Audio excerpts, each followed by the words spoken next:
So the guy, in that sense, he's got, if you like, an engineer's mind. I'll come back to that again and again, because he does seem to tackle these things. They seem to come at him and to disturb him, and then he takes it away from there. Now the next part I want to read to you from this bit is the thing which first hit him. And this is when he first notices that something happens and he doesn't get any satisfactory answers, so the whole process starts from here.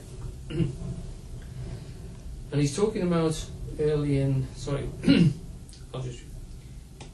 first incident provided a very fair example of what might easily have passed for clairvoyance.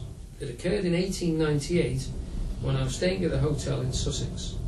I dreamed one night that I was having an argument with one of the waiters as to what was the correct time. I asserted that it was 4:30 in the afternoon, and he maintained that it was 4:30 in the middle of the night.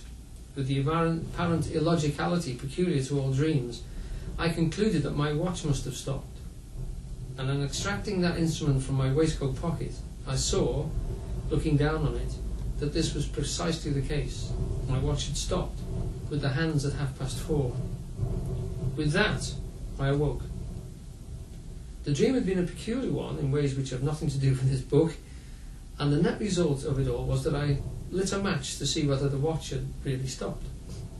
To my surprise, it was not, as usually is, by my bedside.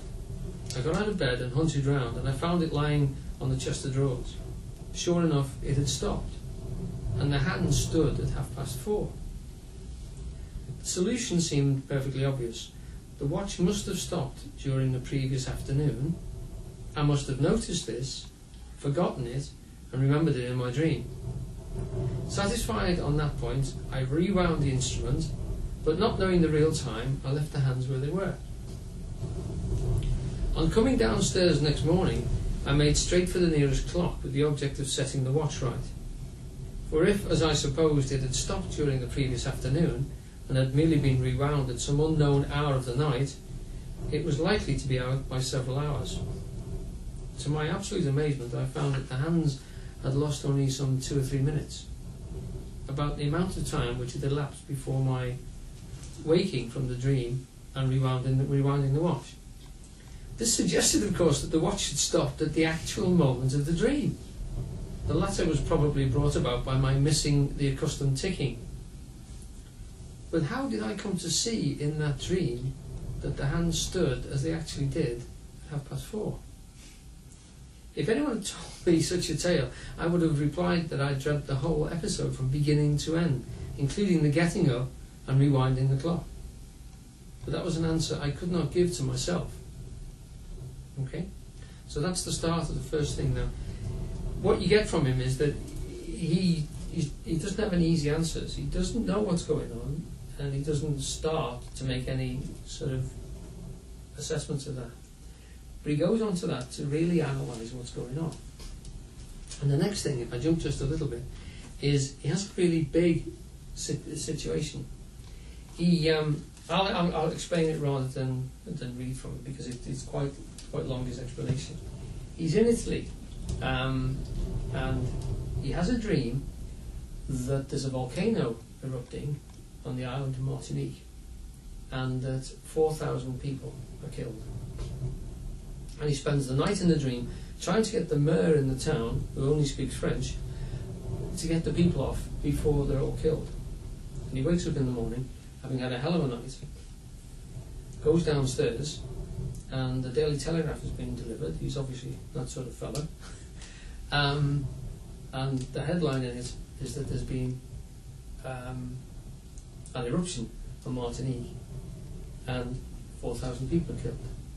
Now, he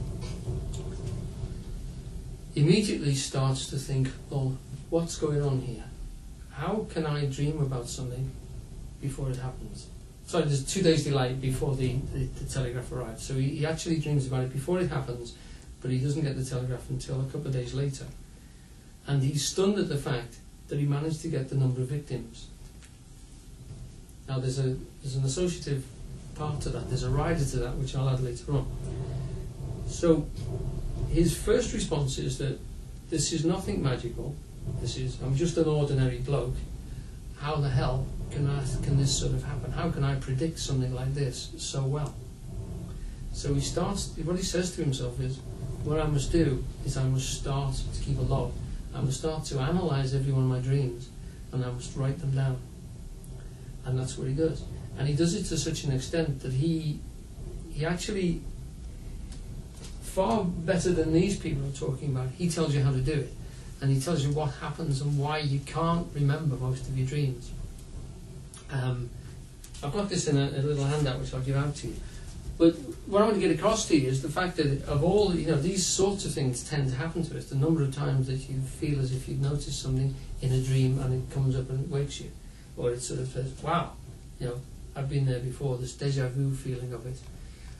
Most of us just sort of say, it's the engineer in him, it's the pure sheer logicality of him. Well, what I'll do is I'll keep a log. And what that brings up in him is not just the fact that he notices things, that he's dreaming events in the future. What the wonderful thing is, he also notices he's dreaming things in the past about the same amount of time, because he starts to notice, and he keeps his dream logs virtually for the rest of his life, and he gets his family to do it as well, is he's getting influences from 2 or 3 days ahead virtually on a very regular basis. He's dreaming about the future as many times as he's dreaming about the past, and about as consistently. Not wonderful sort of earth-shattering things at all, but situations that he'll be in, and totally irrelevant situations. One of the things that comes out later on is he keeps the Daily Telegraph from his big event early on, and he recognises that when he looks back at it, he's made a terrible mistake, because there was actually 40,000 people killed in the eruption. But he read it wrongly. And he also dreamed that he would read it wrongly.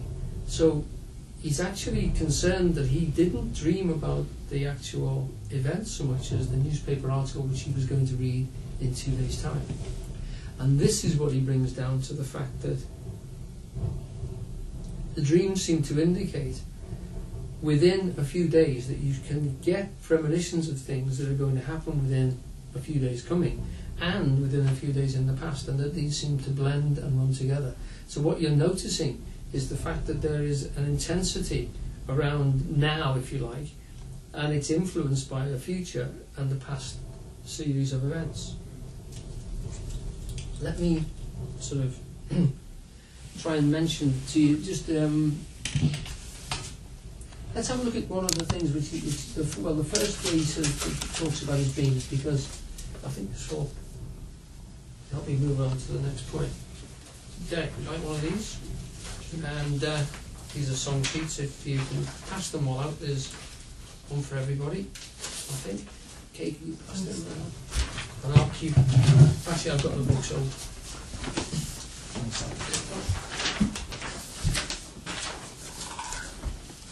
Is that the same one? They're all the same? Yes, they should be, yeah. Page 80 it starts with. Okay. We've just got 2 pages, is that right, Alan? Yeah, that's it. Thank you. Have you got one, B? Yeah. Right.